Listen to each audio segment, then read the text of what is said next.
ప్రార్థన జీవితం లేకపోయినట్టయితే మరి విశ్వాస జీవితం కాదు అది. క్రీస్తులో ఉన్నటువంటి వారందరూ కూడా ప్రార్థన ద్వారాగానే బలపడతారు. ప్రార్థన చేయాలి. ప్రార్థన చేయటం అందరూ చేయాలి. అది సేవకుల పని మాత్రం కాదు, అందరి పని అది. సేవకుడు ఉపదేశం చేస్తాడు, వాక్యం చదువుకుంటాడు, నేర్చుకుంటాడు. మరి విశ్వాసులు అందరూ కూడా ప్రార్థన చేయాలి. ప్రార్థన విజ్ఞాపనలతో అందరూ ఉండాలి. ఈ ప్రార్థన చేయటానికి పిలుపు వేరే అవసరం లేదు. విశ్వాసులు అందరూ కూడా, ప్రభువుని ఎరిగిన వారు అందరూ కూడా ప్రార్థన చేయటం అవసరం. ఒకరి కొరకు మరొకరు అందరి కొరకు, ఆ విధంగా మనం ఎవరికి వారు ప్రార్థన చేస్తూ ఉండాలి. మనం ఇతరుల నిమిత్తం మనం విజ్ఞాపనలు చేసినప్పుడు దేవుడు మనల్ని ఆశీర్వదిస్తాడు. మన అవసరాలను ఆ ప్రభువు చూస్తాడు, మనకు సహాయం చేస్తాడు.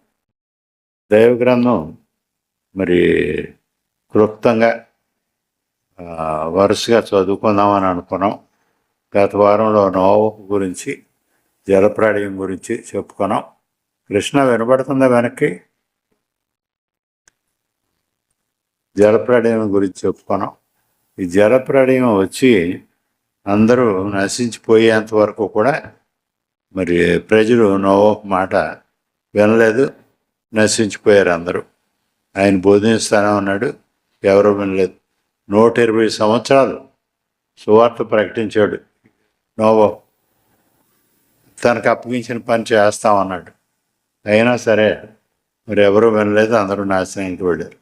ఈ దినాలు కూడా ఆ దినాలు వంటివే అని చెప్తున్నారు ప్రభువారు. అందుచేత మనం అందరం కూడా భక్తి శ్రద్ధలతో ఉండాలి. మన పిల్లల్ని ఆ విధంగా భక్తి శ్రద్ధలో నడిపించాలి. ఎక్కువ మంది చదువుకో అంటారు, ప్రార్థనకు రావక్కర్లేదు అంటారు. మరి అది మంచి పని కాదు. దేవుడే ఇస్తాడు ఆ చదువు, ఆ జ్ఞానం, ఆ భవిష్యత్తును దేవుడు తీర్చిదిద్దుతాడు. మనం భక్తి శ్రద్ధను ముందు కనపరిచినప్పుడు, దేవుని మీద ఆధారపడటం నేర్చుకున్నప్పుడు. ఈ నోవహు గురించి చదువుకుంటూ ఈ జలప్రళయానికి ముందర వర్షం లేదు అని చెప్పాను నేను. దానికి రిఫరెన్స్ చూపించలేకపోయినప్పుడు ఆ సమయంలో, అప్పటికి ఎవరు లేరు కనుక ఆ సమయంలో సేద్యం చేయటానికి తగిన మనుషులు లేరు కనుక ప్రభు చేసింది ఏమిటంటే వర్షం కురిపించలేదు అసలు భూమి మీద. దానికి రిఫరెన్స్ తర్వాత చూపిస్తానని చెప్పాను. ఇది 2వ అధ్యాయంలో 5వ వచనంలో ఉంది. 2వ అధ్యాయంలో, ఆదికాండం 2వ అధ్యాయంలో 5వ వచనంలో ఉంది. అది వరకు పొలమందరి ఏ పొదయు భూమి మీద ఉండలేదు, పొలమందరి ఏ చెట్టును మొరవలేదు. ఏలయనగా దేవుడైన యెహోవా భూమి మీద వాన కురిపించలేదు, నేలను సేద్యపరచుటకు నరుడు లేడు. అందుచేతనేమో మరి వర్షం అసలు కురిపించలేదు. వర్షం లేదు అంతకుముందు. వర్షం లేదు కనుక నోవహు మాటలు పిచ్చితనంగా, వెరితనంగా కనబడినవి వారికి. ఎవరు నమ్మలేదు. వర్షం అంటే ఏమిటో తెలియదు కనుక. వర్షం మొదలైన తర్వాత ఇంకా వారు ఏమి చేయటానికి లేదు. 40 దినాలు రేయింబగళ్ళు వర్షం కురిసింది. ఆ జలప్రాణ్యంలో అందరూ కొట్టుకుని వెళ్ళిపోయాయి. ఇప్పుడు అబ్రాహాముని గురించి చదువుకుందాం అని అనుకున్నాం. ఈ అబ్రాహాముని గురించి ఆలోచించుకున్నట్టయితే మరి అబ్రాహాము మొట్టమొదటి అబ్రాహాం పిలుపు గురించి చూడాలి. అబ్రాహాము మరి 12వ అధ్యాయంలోనే దేవుడు పిలిచాడు అని 12వ అధ్యాయంలో పిలుపు ఉంది. దాన్ని బట్టి అందరూ అనుకునేది ఏమిటంటే 12వ అధ్యాయంలోనే అబ్రాహాం వచ్చాడు, అబ్రాహామును పిలిచాడు దేవుడు అని ఆలోచిస్తారు. కానీ అది వాస్తవం కాదు. ఇది చూడండి, ముందు 12వ అధ్యాయంలో మొదటి 3 వచనాలు చదువు అబ్బాయి. మొదటి 3 వచనాలు. యెహోవా, నీవు లేచి నీ దేశము నుండి, నీ బంధువుల యొద్ద నుండి, నీ తండ్రి ఇంటి నుండి బయలుదేరి నేను నీకు చూపించు దేశమునకు వెళ్ళుము. నిన్ను గొప్ప జనముగా చేసి నిన్ను ఆశీర్వదించి నీ నామమును గొప్ప చేయుదును. నీవు ఆశీర్వాదముగా నుందువు. నిన్ను ఆశీర్వదించు వారిని ఆశీర్వదించెదను, నిన్ను దూషించు వారిని శపించెదను. భూమి యొక్క సమస్త వంశములు నీ యందు ఆశీర్వదించబడునని అబ్రహాముతో అనగా. నేను సార్ ఇక్కడ ప్రభువు ఏం చెప్పాడో చూడండి. ఈ అబ్రహాముకి దేవుడు ఏం చెప్పాడు? నీ దేశం నుంచి, నీ ఇంటి నుంచి, నీ బంధువుల నుంచి, నీ తండ్రి ఇంటి నుంచి నువ్వు బయలుదేరి వెళ్ళు అని చెప్పాడు. మరి ఇక్కడ అబ్రహాంకి పిలుపు వచ్చింది. ఇదేమో 12వ అధ్యాయంలో రాశారు. కానీ అంతకు ముందే ఈ పిలుపు అందింది ఆయనకు. ఈ పిలుపు అందింది కానీ తండ్రి దగ్గర మరి ఖండితంగా చెప్పలేకపోయాడు. తండ్రిని విడిచిపెట్టేసి వెళ్ళిపోవాల్సి వచ్చింది. వెళ్ళిపోవాలి, దేవుని ఏర్పాటు ఇది అని చెప్పలేదు. కానీ బయలుదేరారు. ఇక్కడ చూడండి, దేవుడు పిలిచాడు, మనను ఇంకో దేశం రమ్మన్నాడు అని చెప్పాడు. బయలుదేరారు అందరూ. 11వ అధ్యాయంలో చూడండి, 31, 32 వచనాలు. 11వ అధ్యాయంలో 31, 32 వచనాలు. తెరహు తన కుమారుడు అబ్రామును, తన కుమారుడు అనగా హారాను కుమారుడు లోతును, తన కుమారుడగు అబ్రాము భార్య అయిన శారయు అను తన కోడల్ని తీసుకొని కనానుకు వెళ్ళుటకు కల్దీయులు ఊరని పట్టణంలో నుండి వారితో కూడా బయలుదేరి హారాను మట్టుకు వచ్చి అక్కడ నివసించిరి. తెరహు బ్రతికిన దినములు 205 ఏండ్లు తెరహు హారానులో మృతి పొందాను. తెరహుకి మరి హారాను తర్వాత ఏమో ఇంకో కుమారుడు కూడా ఉన్నాడు, నాహోరు, హారాను, మరి అబ్రాహాము.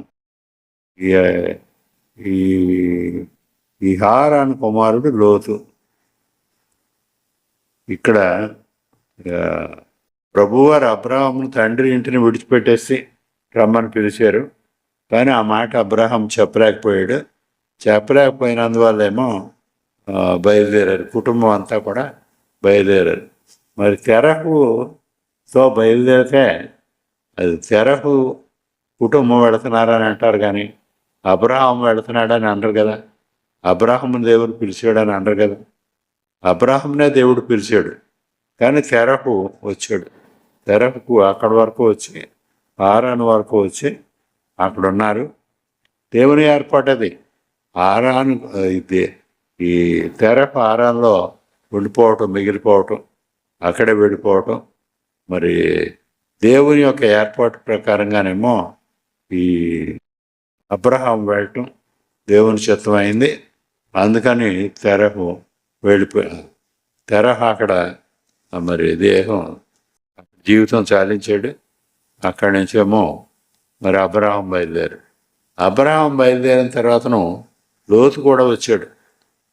నేను వస్తాను అని అంటే కాదనలేక, బంధుప్రీతి కాదనలేకపోతారు. తండ్రికి వ్యతిరేకంగా నేను విడిచిపెట్టేసి వెళ్ళిపోతాను అని చెప్పలేకపోయాడు. మరి అన్న కుమారుడైనటువంటి లోతుకు నేను విడిచిపెట్టేసి నేను వెళ్ళిపోతాను అని చెప్పలేకపోయాడు. ఇది మరి అబ్రహాము చేసినటువంటి తప్పిదం. దేవుని ఏర్పాటు విషయంలో ఖండితంగా ఉండాలి. బంధువులే, మరి తండ్రే, కుమారుడే, అందరూ ఐక్యంగానే ఉండాలి. తండ్రిని కుమారుడు గౌరవించాలి, తండ్రి అవసరాలు చూడాలి. కానీ దేవుని ఏర్పాటు కంటే ఎక్కువ మాత్రం కాదు. ఆ విషయం ఆలోచించుకోవాలి అందరూ. దేవుని ఏర్పాటుకు లోబడటానికి ప్రయత్నం చేయాలి.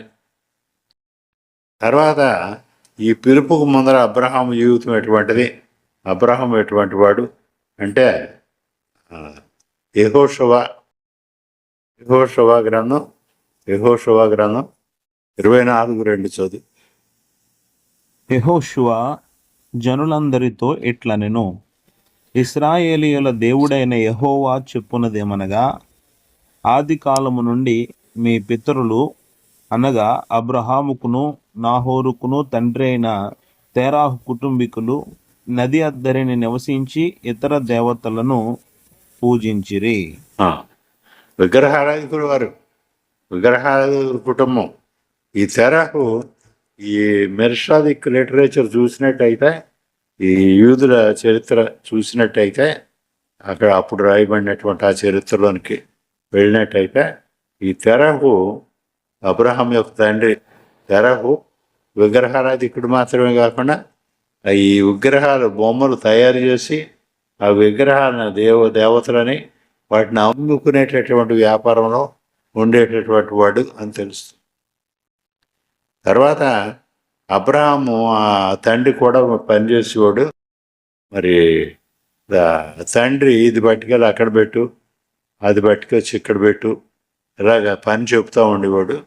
చెప్పినప్పుడు ఆ విగ్రహాన్ని పట్టుకుని నువ్వు నాకు దేవుడువా, నువ్వు నాకు దేవతవా, నువ్వు దేవుడు అయితే నేను నిన్ను మోస్తున్నాను, నేను మొయ్యాలా, నువ్వు నన్ను మొయ్యాలి కానీ నేను నిన్ను మొయ్యాలా, ఈ విధంగా ఆలోచిస్తూ ఉండేవాడట, మాట్లాడేవాడట, అనేసేవాడట.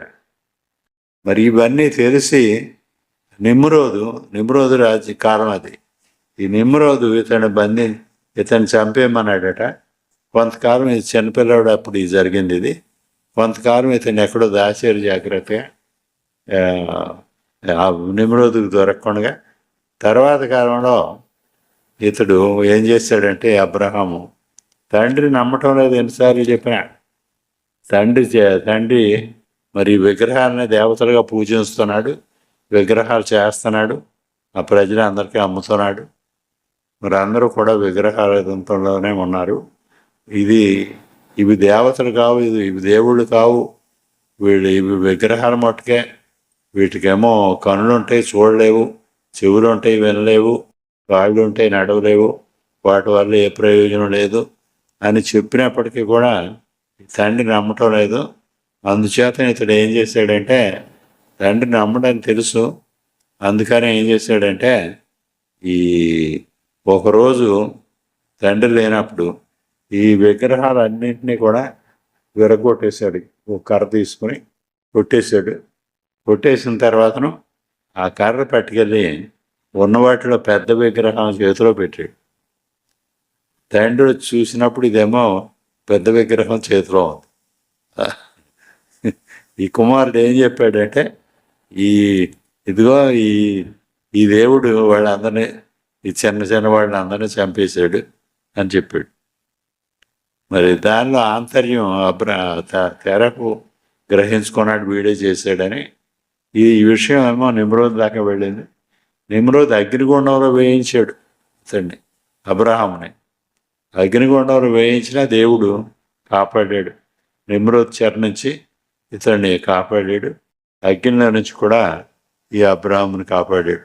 అందుచేత మనం అర్థం చేసుకోవాల్సింది ఏమిటంటే, అబ్రహాము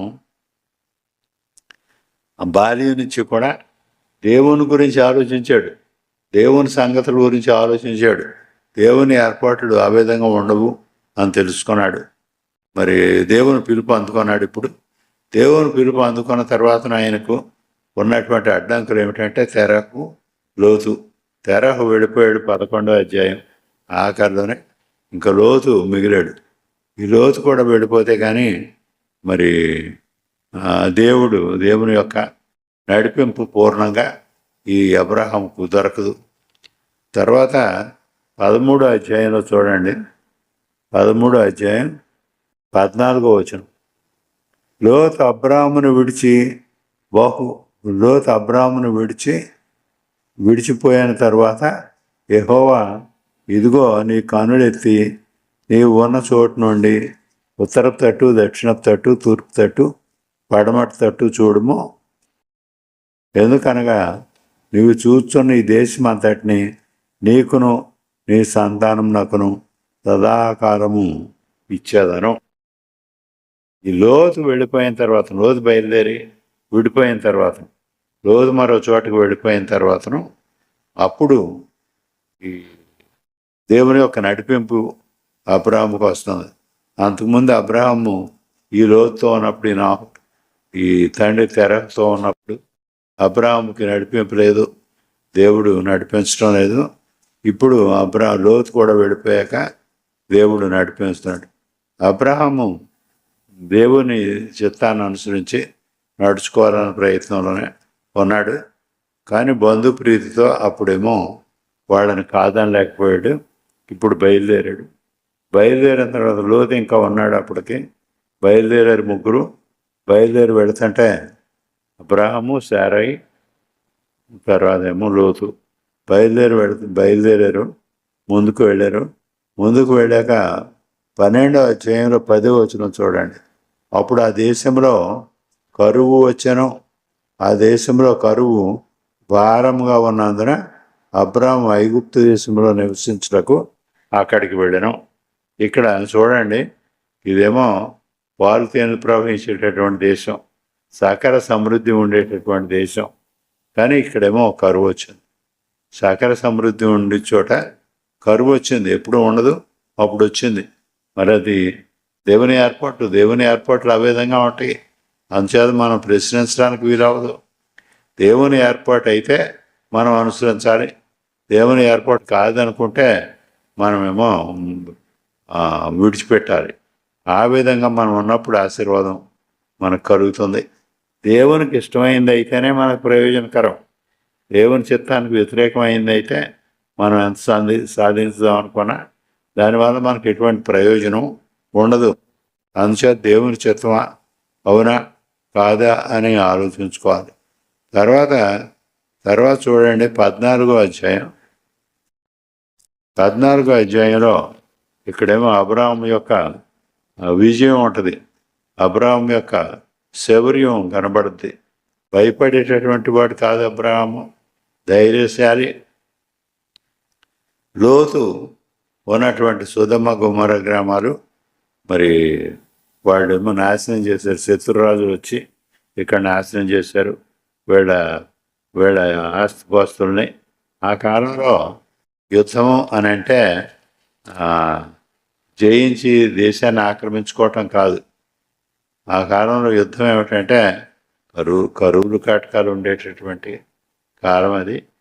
మరి లేనటువంటి వాళ్ళేమో అవసరం ఉన్నటువంటి వాళ్ళు వచ్చి ఇక్కడేమో యుద్ధం చేసి వీళ్ళని ఓడించి వీళ్ళ దగ్గర ఉన్నవన్నీ పట్టుకెళ్ళిపోవటం.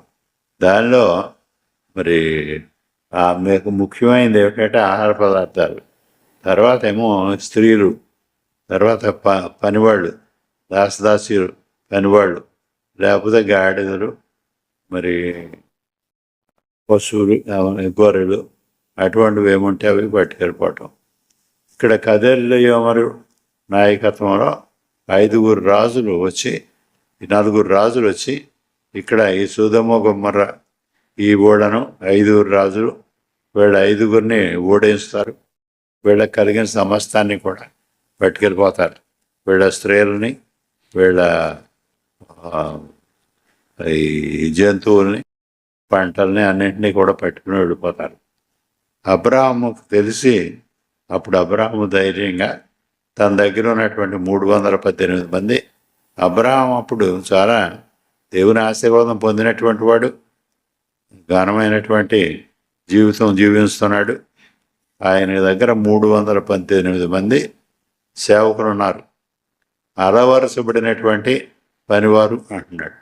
అలవరచబట్టం అంటే యుద్ధం విషయంలో ట్రైనింగ్ ఉంది వాళ్ళకి, యుద్ధం ఎలా చేయాలో. ఈ 318 మందిని తీసుకుని వెళ్ళి శత్రురాజులను ఓడించి ఈ వెనక్కి తీసుకొచ్చాడు. వీళ్ళు దొంగిలించినటువంటి వాటిని అన్నింటినీ కూడా వెనక్కి తెచ్చేశారు. వెనక్కి తెచ్చిన తర్వాతను అక్కడ ఆ సొదొమ రాజు చెప్తాడు ఏమనంటే, మా స్త్రీలను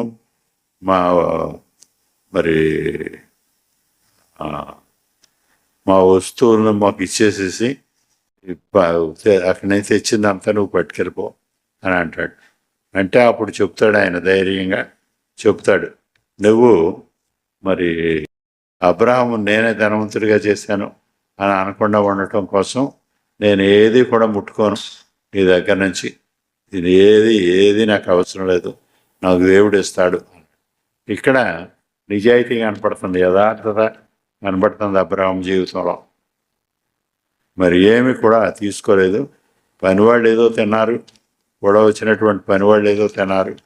తర్వాత పొరుగు వాళ్ళు ఎవరో సహాయం వచ్చారు, వాడు తినవి వాడు తీసుకొనివి ఇనివి, నాకు మాత్రం ఏమీ వద్దన్నాడు. అక్కడే 14వ అధ్యాయంలో ఇంకా ముందుకు వెళితే దేవునికి సర్వోన్నతుడైనటువంటి ఆ ప్రభువుకి యాజకుడైనటువంటి మెల్కీసెదెకును చూశాడు అంటున్నాడు.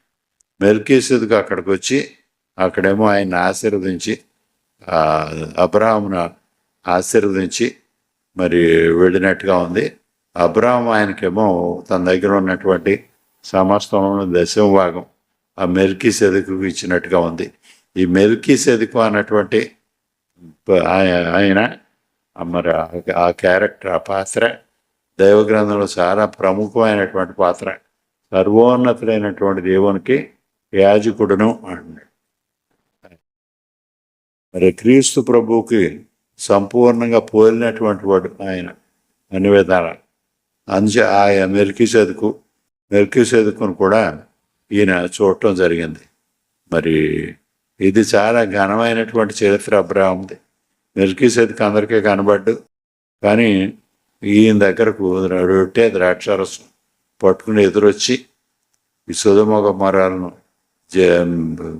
విడిపించి, సొదొమ గొమొర్రా పట్టణాల ఆస్తులను విడిపించి వెనక్కి తెచ్చే క్రమంలో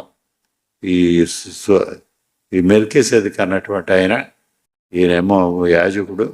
ఈ యాజకుడు అబ్రహాం దగ్గరకు రావటం, అబ్రహామును ఆశీర్వదించడం ముందు దీనిలో. అబ్రహాం ఏమో తనకు దగ్గర ఉన్నటువంటి సమస్తం 10వ భాగం ఇచ్చినట్టుగా ఉంది. తర్వాత అబ్రహాం యొక్క విజ్ఞాపన కూడా చూస్తాం. అబ్రహాం పరోపకారి, వీరోచితమైనటువంటి మరి పనులు చేశాడు. అవి కాకుండా ఈయనేమో గొప్ప విజ్ఞాపకుడు. దేవుడు నా స్నేహితుడికి ఇవి జరగబోయేటటువంటి దాన్ని, నేను చేయబోయేదనేటువంటి దాన్ని చెప్పకుండా ఉంటాను, దాస్తానా అని తనలో తాను అనుకున్నట్టుగా రాశారు. 18వ అధ్యాయం చూడండి, అక్కడ రాశారు.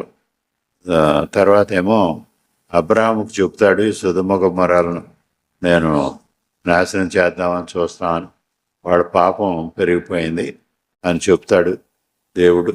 చెప్పినప్పుడు అబ్రహాము అలా కాదు ప్రభువా, దానిలో నీతిమంతులు కూడా ఉంటారు కదా, నీతిమంతులను కూడా మరి నాశనం చేసాడు దేవుడు అన్నటువంటి చెడ్డ పేరు నీకు రాకూడదు, నీకు ఆ పేరు రాకుండా ఉండటం కోసం మరి నువ్వు ఆలోచించు అని చెప్తాడు. చెప్తే అప్పుడేమో మరి ఒకవేళ 10 మంది నీతిమంతులు కనబడతారేమో ఆ పట్టణాన్ని విడిచిపెట్టు అని అంటాడు. మరి 50 మంది అంటాడు ముందు, తర్వాత 45 అంటాడు, తర్వాత 40 మంది అంటాడు, తర్వాత 30 మంది కనపడినా సరే వాళ్ళని క్షమించు, విడిచిపెట్టు అని అంటాడు. తర్వాత 20 మంది అంటాడు, తర్వాత ఆఖరికి 10 మంది అంటాడు. 10 మంది నీతిమంతులున్నా కూడా ఆ పట్టణాలను శిక్షించొద్దు, వాళ్ళనేమో మరి ఆశీర్వదించు అని కోరుకుంటాడు, బ్రతిమారుకుంటాడు. ఈ 10 మంది ఉన్నా సరే అలాగే, కానీ 10 మంది ఉన్నా కూడా నేను ఆ పట్టణాలను కాపాడతాను అని దేవుడు ఎప్పుడైతే చెప్పాడో అప్పుడు అబ్రహాం అనుకుంటాడు, ఇంకేమీ మనం బేరపడవలసిన పని లేదు, ప్రభువు కరుణమయుడు, ఆయనేమో క్షమిస్తాడు అందరినీ, ఎవరిని శిక్షించడు అనుకుని ధైర్యంగా ఊరుకుంటాడు. తర్వాత ఏమో సొదొమ గొమొర్రా పట్టణాలు నాశనం కావటం జరుగుతుంది. తర్వాత అబ్రహాం జీవితంలో 2 సార్లు అబద్ధాలు చెప్పినట్టుగా ఉంది. అయినా కూడా దేవుడు మరి క్షమించాడు, శిక్షించలేదు కానీ క్షమించాడు. మరి అబ్రహాము యొక్క పరిస్థితి ఏమిటి, ఎందుకు చెప్పాడు ఆ విధంగా? అబ్రహాము దేవునికి విరోధంగా మాట్లాడుతున్నాడా, లేకపోతే ప్రజల్ని ఎవరినైనా మోసం చేస్తున్నాడా, ఏమిటి అతడి హృదయ స్థితి? హృదయాంతరంగాన్ని పరిశీలించేటటువంటి వాడు మన ప్రభువు. అందుచేత అతడు హృదయ స్థితిని బట్టి ఇతడు మోసమేమి లేదు. ఈ అబద్ధం ఆడటంలో చిన్న పిరికితనం ఉంది తప్ప మోసమేమి లేదు. అబద్ధం వల్ల ఎవరికి నష్టం లేదు, ఎవరికి మోసం లేదు.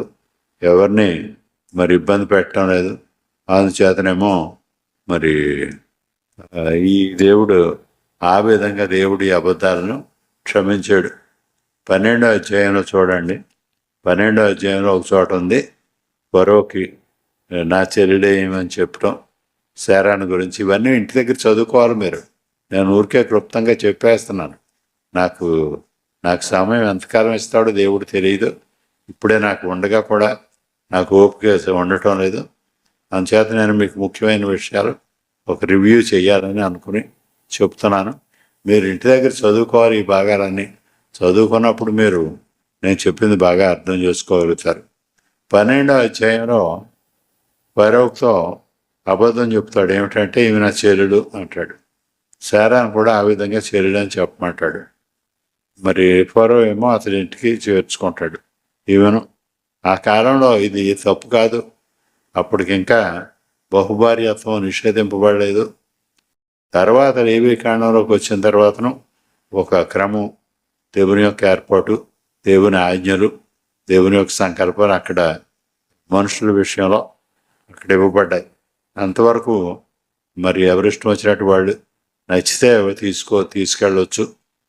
వాడు అడ్డం వస్తే వాడిని చంపేయచ్చు. అందుకని ఆ భయంతో అబ్రాహాంని భర్త అని చెప్పొద్దు, చెప్పినట్టయితే నన్ను చంపేస్తారు, నేను తీసుకెళ్ళిపోతారు, నన్ను బ్రతకని అని ఆ విధంగా అబద్ధం చెప్పించాడు. తాను కూడా అబద్ధం చెప్తాడు. తర్వాత గెరార్లోకి వెళ్తాడు. గెరార్ దేశం ఐగుప్తులో కూడా మరి ఇంకో ప్రక్కకు వెళ్తాడు. అది గెరారు అని అన్నారు. ఆ గెరారు ప్రాంతానికి వెళ్ళినప్పుడు అక్కడ అబీమెలెకు అనేటటువంటి రాజు ఉంటాడు. ఆ రాజు దగ్గర కూడా ఆ విధంగానే అబద్ధం చెప్తాడు. ఇదేమో 20వ అధ్యాయంలో ఉంది. 12వ అధ్యాయంలో ఫరోతో మాట్లాడతాడు, అబద్ధం చెప్తాడు. 20వ అధ్యాయంలో గెరారు రాజు అయినటువంటి అబీమెలెకుకు అబద్ధం చెప్తాడు. ఈ రెండు చోట్ల కూడా దేవుడు ఇతన్ని క్షమించడం మాత్రం కాకుండా మరి శారాను అపవిత్రం పాలు కాకుండా కాపాడాడు. దేవుడు ఆ రాజులకు బుద్ధి చెప్తాడు, వాళ్ళకి తెలియజేస్తాడు. అబ్రాహాం చెప్పకముందే మరి వాళ్ళకి తెలియజేస్తాడు. శారాకి అపవిత్రత కలగకముందే, ఎటువంటి అపవిత్రత అంటకముందే కాపాడతాడు. తర్వాత మరి 22వ అధ్యాయంలో అబ్రాహాము యొక్క గొప్ప త్యాగం కనపడుతుంది. 22వ అధ్యాయం అంతా కూడా ఇంటి దగ్గర చదువుకోండి మీరు. నేను చదవటం మొదలు పెడితే సమయం చాలదు, మీరు స్త్రీలు మళ్ళీ లేట్ అయిపోయింది అంటారు. అందుకని నేను వరుసగా చెప్పేస్తున్నాను. 22వ అధ్యాయంలోకి వెళ్ళేసరికి అబ్రాహాముకి దేవుడు చెప్పాడు. దేవుడు చెప్తున్నాడు ఏమిటంటే, నీకున్నటువంటి ఏకైక కుమారుణ్ణి నాకు బలి అర్పించు, నేను చూపించేటటువంటి పర్వతం మీద బలి అర్పించు అని చెప్తాడు. చెప్పినప్పుడు అబ్రాహాముకి మరి అబ్రాహాము 75 సంవత్సరాల వయసు అప్పుడు దేవుడు వాగ్దానం చేశాడు, నీకేమో సంతానాన్ని ఇస్తాను అని, నీ సంతానాన్ని విస్తరింపజేస్తాను అని, నీ సంతానాన్ని ఆకాశ నక్షత్రాలుగా సముద్ర తీరంలో ఇసుక రేణువుల మాదిరిగా నీ సంతానాన్ని విస్తరింపజేస్తాను, నిన్ను ఆశీర్వదించిన వాడిని నేను ఆశీర్వదిస్తాను, నేను దూషించిన వారిని నేను శపిస్తాను. ఈ విధంగా వాగ్దానం 75 సంవత్సరాలప్పటి నుంచి 99 సంవత్సరాల వయసు వచ్చే వరకు ఈ వాగ్దానాన్ని పునరుద్ఘాటిస్తా ఉన్నాడు దేవుడు. అనేకసార్లు చెప్పాడు కానీ ఇవ్వలేదు.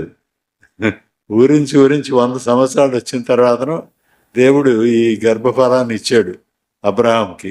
ఇచ్చిన తర్వాతను అతన్ని తీసుకొచ్చి నాకు బలి అర్పించు అని చెప్పాడు. బలి అర్పించు అన్నప్పుడు అబ్రాహాం రెండో విషయం ఆలోచించలేదు. అతడి హృదయం ఎంత గందరగోళంగా ఉంటుందో మనం ఆలోచించుకోవాలి. ఏకైక కుమారుణ్ణి, లేక కలిగినటువంటి కుమారుణ్ణి మరి అర్పించమని అడుగుతున్నాడు దేవుడు. మరి ఎలా అని ఆయన మాత్రం కూడా ఆలోచించలేదు. అతడి గుండెల్లో ఎటువంటి మంట ఉంటుందో మనకు తెలియదు, మనం ఊహించుకోవచ్చు. మరి ఎంత బాధ ఉంటుందో మనం ఊహించుకోవచ్చు. ఆ దేవుడు ఎప్పుడైతే పిలిచాడో, అబ్రాహాం ఎప్పుడైతే మరి దేవునికి మరి మారుమాట చెప్పకుండా అలాగే అని అన్నాడో, ఆ క్షణంలోనే అబ్రాహాం హృదయంలో మరి కుమారుడిని చంపేసినట్టే, కుమారుడు లేడు, ఇంకా చనిపోయినట్టే. ఆ బాధతోనే, ఆ దుఃఖంతోనే మరి బయలుదేరాడు. పనివాళ్ళని తీసుకెళ్ళాడు. ఒక గాడిదని తీసుకెళ్ళాడు. దాని మీద కట్టెలు కట్టాడు. కుమారుడిని తీసుకుని బయలుదేరి వెళ్ళాడు. ఆ ప్రభు చూపించినటువంటి పర్వతం కనబడింది, మౌంట్ మొరయ. ఆ పర్వతం దగ్గరికి వెళ్ళి తీసుకెళ్ళాడు. అక్కడ పని వాళ్ళకి చెప్తున్నాడు ఏమిటంటే, మీరు ఇక్కడే ఉండండి, మీరు కంగారు పడకండి, మేము ఇక్కడ ఉండండి, మీరు గాడిదను మీరు చూసుకోండి, మీరు ఇక్కడే ఉండండి, నా కుమారుడు నేను వెళతాం, పైకి వెళ్ళి దేవునికి బలి అర్పించి తిరిగి వస్తాం అని చెప్తున్నాడు. అక్కడ నిశ్చయత ఉంది, అబ్రాహాములో నిశ్చయత కనపడుతుంది. మేము తిరిగి వస్తాం, మీరు ఇక్కడే ఉండండి. ఓ చేతితో మరి నిప్పు పట్టుకున్నాడు, ఓ చేతితో కత్తి పట్టుకున్నాడు. కుమారుడికేమో కట్టెలు మోపు ఎత్తాడు, నడవమన్నాడు, పైకి తీసుకెళ్ళాడు. కుమారుడు అడుగుతున్నాడు, తండ్రి మరి నిప్పు ఉంది, కట్టెలు ఉన్నాయి, మరి బలిపశువేది అని అడుగుతున్నాడు. అక్కడ కూడా పట్టుదలతో నిశ్చయతతో దేవుడే చూపిస్తాడు అన్నాడు. మరి తర్వాత వెళ్ళాడు. మరి ఇక్కడ ఇక బలిపీఠం ఏర్పాటు చేశాడు, ఆ కట్టెలు పేర్చాడు. మరి కుమారుడిని దాని మీద పడుకోబెట్టి కట్టేశాడు. ఇక్కడ అబ్రహాం మాత్రమే కాదు, ఇస్సాకు యొక్క నిజాయితీని కూడా, ఇస్సాకు యొక్క విధేయతను కూడా, ఇస్సాకు యొక్క మరి పట్టుదలను కూడా, దేవునికి లోపడాలనేటటువంటి ఆసక్తిని కూడా మనం గమనించాలి. ఎందుకంటే అప్పటికి ఒక 20 ఏళ్ళు వయసు ఉంటుంది ఇస్సాక్కి, ఇంకా ఎక్కువ ఉండవచ్చు. మరి అబ్రాహాముని ఎదిరించి పారిపోగలడు, కానీ ఆ విధంగా చేయలేదు. బలిపీఠం మీద ఉన్నాడు. మరి కత్తి ఎత్తాడు అబ్రాహాము. అప్పుడు దేవుని పిలుపు వినపడింది, అబ్రాహాము నువ్వు నీ కుమారుడికి ఏ హాని చేయొద్దు, నీకు ఒక్కడిగా ఉన్నటువంటి నీ ఏకైక కుమారుడిని ఇవ్వటానికి నువ్వు సిద్ధపడ్డావు కనుక నిన్ను దేవుడు ఆశీర్వదిస్తాడు అని చెప్తున్నాడు. నేను దేవుడు ఆశీర్వదిస్తున్నాడు, నువ్వేం భయపడక్కర్లేదు.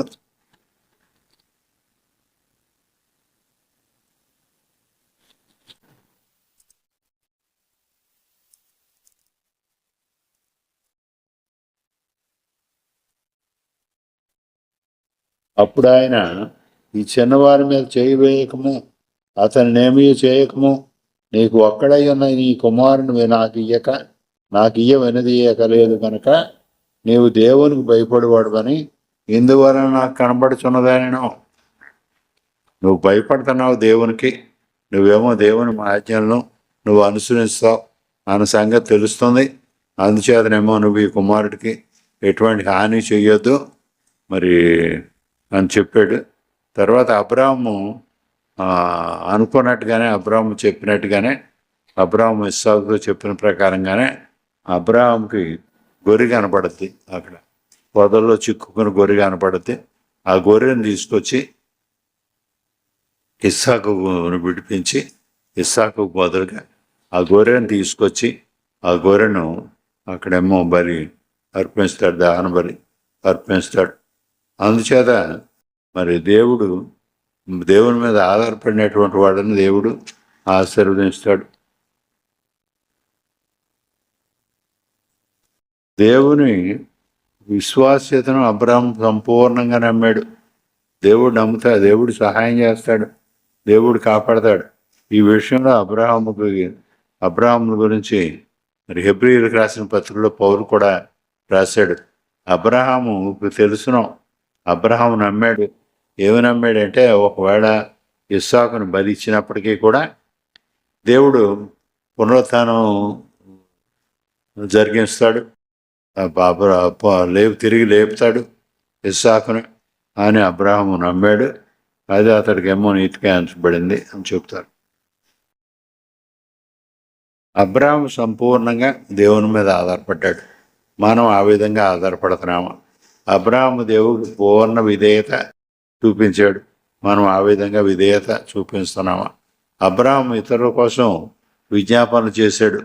దేవుని విడిచిపెట్టకుండా విజ్ఞాపన చేశాడు. వరుసగా మరి దేవుడు ఒప్పుకునేంత వరకు మొరపెట్టుకుంటానే ఉన్నాడు. మనం ఆ విధంగా ఇతరుల కోసం విజ్ఞాపన చేస్తున్నామా? శ్యామ అనేక విషయాలు చెప్తున్నాడు. మరి వాటిని జ్ఞాపకం పెట్టుకుంటున్నామా? విజ్ఞాపన చేస్తున్నామా? తర్వాత దేవుడు మనకి అవసరమైన దేవుడు ఇవ్వగలడు అని మనం నమ్ముతున్నామా? మరి మనం ఆలోచించుకోవాల్సినటువంటి ప్రశ్నలు ఇవి. తర్వాత దేవుడు క్షమిస్తాడు అనే విషయం మనకు తెలుసునా? దేవుడు ఎటువంటి పాపం చేసినటువంటి వాళ్ళనైనా సరే క్షమిస్తున్నాడు.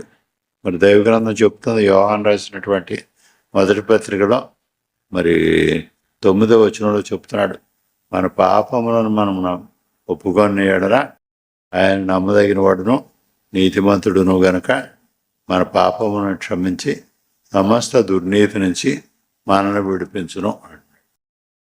మనల్ని క్షమించడం మాత్రమే కాకుండా సమస్తమైనటువంటి దుర్నీతి నుంచి కూడా మనల్ని విడిపించాడు అంటున్నాడు.